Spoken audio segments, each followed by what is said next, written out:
Hi everyone, welcome to my YouTube channel. ಎಲ್ಲರೂ ಹೇಗಿದ್ದೀರಾ? ಚೆನ್ನಾಗಿದ್ದೀರಾ ಅಂತ ಅಂದ್ಕೊಂಡಿದ್ದೀನಿ. ನಾನು ಈ ದಿನ ತುಂಬ ಈಸಿಯಾಗಿ ರುಚಿಯಾಗಿ ಕೆಂಪು ಅಲಸಂದೆ ಸಾಂಬಾರು ಹೇಗೆ ಮಾಡೋದು ಅಂತ ತೋರಿಸ್ಕೊಡ್ತಾ ಇದ್ದೀನಿ. ಯಾರು ಕೂಡ ವಿಡಿಯೋ ಸ್ಕಿಪ್ ಮಾಡದೆ ಕೊನೆ ತನಕ ನೋಡಿ. ಇನ್ನೂ ಯಾರೆಲ್ಲ ನಮ್ಮ ಚಾನಲ್ನ ಸಬ್ಸ್ಕ್ರೈಬ್ ಮಾಡ್ಕೊಂಡಿದ್ವೋ ಪ್ಲೀಸ್ ಸಬ್ಸ್ಕ್ರೈಬ್ ಮಾಡ್ಕೊಂಡು ನೋಡಿ, ಸಪೋರ್ಟ್ ಮಾಡಿ. ಬನ್ನಿ ಹೇಗೆ ಮಾಡೋದು ಅಂತ ನೋಡೋಣ. ನಾನಿಲ್ಲಿ 1 ಗ್ಲಾಸ್ ಆಗುವಷ್ಟು ಕೆಂಪು ಅಲಸಂದೆ ಕಾಳನ್ನು ತೊಗೊಂಡು ಅದನ್ನು ಚೆನ್ನಾಗಿ ತೊಳ್ಕೊಂಡು ಬಂದಿದ್ದೀನಿ. 2 ಚಿಕ್ಕ ಬಟಾಟವನ್ನು ತುಂಬ ಚಿಕ್ಕದಲ್ಲ ತುಂಬ ದೊಡ್ಡದಲ್ಲ ಆ ರೀತಿ ಕಟ್ ಮಾಡಿ ಇಟ್ಕೊಂಡಿದ್ದೀನಿ. ಕಟ್ ಮಾಡಿ ಹಾಕ್ಕೊಳ್ತಾ ಇದ್ದೀನಿ. ಅದಕ್ಕೆ ಸ್ವಲ್ಪ ನೀರು 1 ಗ್ಲಾಸ್ ಆಗುವಷ್ಟು ಹಾಕ್ಕೊಂಡಿದ್ದೀನಿ. ಉಪ್ಪು ಸ್ವಲ್ಪ ಹಾಕ್ಕೊಳ್ತಾ ಇದ್ದೀನಿ. ಇದನ್ನ ಇವಾಗ ಒಂದು 4 ವಿಷಲ್ಲು ಕೂಗಿಸ್ಕೊಳ್ತೀನಿ. ಈ ಕಡೆ ಒಂದು ಬಾಣಲಿ ಇಟ್ಕೊಂಡು ಸ್ವಲ್ಪ ತೆಂಗಿನೆಣ್ಣೆ ಹಾಕ್ಕೊಂಡಿದ್ದೀನಿ.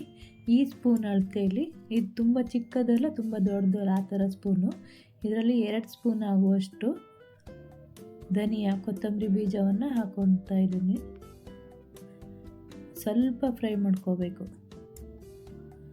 ಇವಾಗ ಇದಕ್ಕೆ 1 ಸ್ಪೂನ್ ಆಗುವಷ್ಟು ಮತ್ತು ಎಕ್ಸ್ಟ್ರಾ ಒಂದು ಅರ್ಧ ಸ್ಪೂನ್ ಹಾಕ್ಕೊಂಡಿದ್ದೀನಿ. 1.5 ಸ್ಪೂನ್ ಆಗುವಷ್ಟು ಕಡಲೆಬೇಳೆ, 1 ಸ್ಪೂನ್ ಆಗುವಷ್ಟು ಉದ್ದಿನಬೇಳೆ ಹಾಕ್ಕೊಂಡಿದ್ದೀನಿ.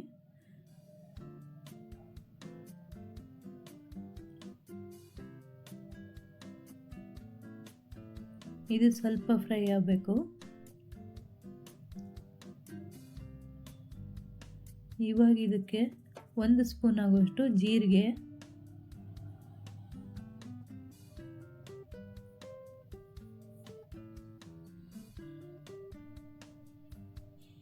ಒಂದು 1/4 ಟೀ ಸ್ಪೂನ್ಗಿಂತ ಒಂದು ಸ್ವಲ್ಪ ಕಡಿಮೆನೇ ಮೆಂತ್ಯ ಹಾಕ್ಕೊಳ್ತಾ ಇದ್ದೀನಿ.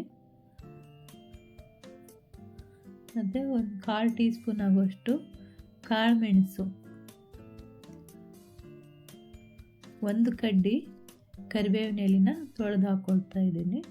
ಇದನ್ನು ಸಣ್ಣ ಉರಿಯಲ್ಲಿ ಚೆನ್ನಾಗಿ ಫ್ರೈ ಮಾಡ್ಕೋಬೇಕು.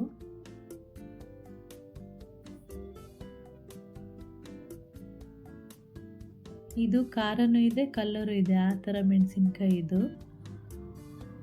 ಅದನ್ನೊಂದು 7-8 ಹಾಕ್ಕೊಂಡಿದ್ದೀನಿ.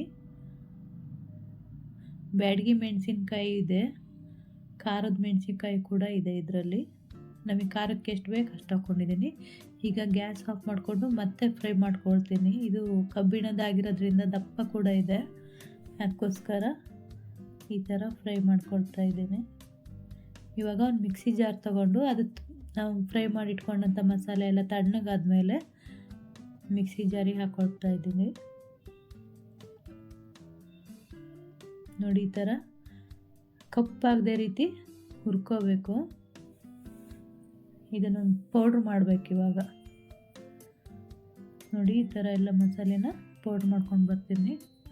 ಈ ಥರ ತರಿಯಾಗಿ ಪೌಡ್ರ್ ಮಾಡ್ಕೋಬೇಕು.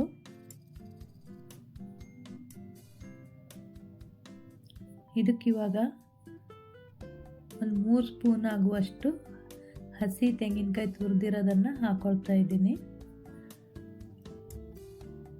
ಸ್ವಲ್ಪ ಅರಿಶಿಣದ ಹುಡಿ,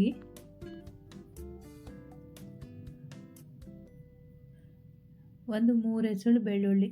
ನಾನಿಲ್ಲಿ ಸ್ವಲ್ಪ ಮಾಡ್ತಾ ಇರೋದ್ರಿಂದ ಸ್ವಲ್ಪ ಹಾಕ್ಕೊಳ್ತಾ ಇದ್ದೀನಿ. ನೀರು ಹಾಕ್ಕೊಂಡು ಇವಾಗ ತುಂಬ ನೈಸಾಗಿಲ್ಲ ತುಂಬ ತರಕಾರಿನೂ ಅಲ್ಲ ಆ ಥರ ರುಬ್ಕೊಂಡು ಬಂದಿದ್ದೀನಿ.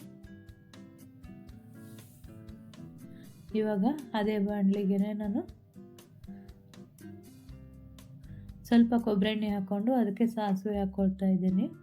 ಸಾಸಿವೆ ಸಿಡಿದ ನಂತರ ಇದಕ್ಕಿವಾಗ 1-2 ಮೆಣಸಿನ್ಕಾಯಿ ಕಟ್ ಮಾಡಿರೋದನ್ನು ಹಾಕ್ಕೊಳ್ತಾ ಇದ್ದೇನೆ. ಒಣಮೆಣಸು, 1 ಕಡ್ಡಿ ಕರಿಬೇವು,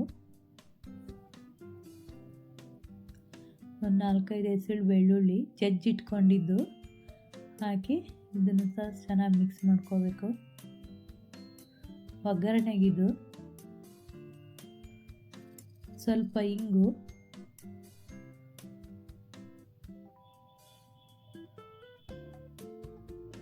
ಇದಾಗಿದೆ ಒಗ್ಗರಣೆ. ಇವಾಗ ನೋಡಿ ಇದು ಸಹ ಚೆನ್ನಾಗಿ ಬೆಂದಿದೆ. ಅಲಸಂದೆ ಕಾಳು ಮತ್ತು ಬಟಾಟೊ.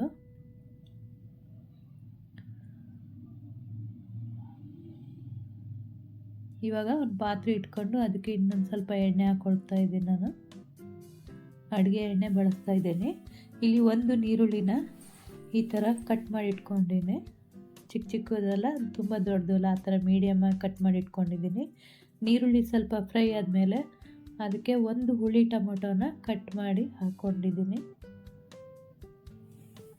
ಇದೆರಡು ಚೆನ್ನಾಗಿ ಒಂದು ಸ್ವಲ್ಪ ಮಿಕ್ಸ್ ಮಾಡಿ ಸ್ವಲ್ಪ ಕಲರ್ ಚೇಂಜ್ ಆದರೆ ಸಾಕು. ಇದಕ್ಕೆ ಸ್ವಲ್ಪ ಉಪ್ಪು ಹಾಕ್ಕೊಳ್ತಾ ಇದ್ದೀನಿ. ನೋಡಿ, ನಾವು ಬೇಯಿಸಿಟ್ಕೊಂಡಂಥ ಅಲಸಂದಿ ಕಾಳು ಮತ್ತು ಬಟಾಟೊ ಇವೆರಡೂ ಈ ಒಗ್ಗರಣೆಗೆ ಹಾಕ್ಕೊಳ್ತಾ ಇದ್ದೀನಿ. ಇವಾಗ ರುಬ್ಬಿಟ್ಕೊಂಡಂಥ ಮಸಾಲೆನೂ ಕೂಡ ಹಾಕ್ಕೊಳ್ತಾ ಇದ್ದೀನಿ. ಮಿಕ್ಸಿ ಜಾರ್ ತೊಳೆದು ಅದಕ್ಕೆ ಹಾಕ್ಕೊಳ್ತಾ ಇದ್ದೀನಿ.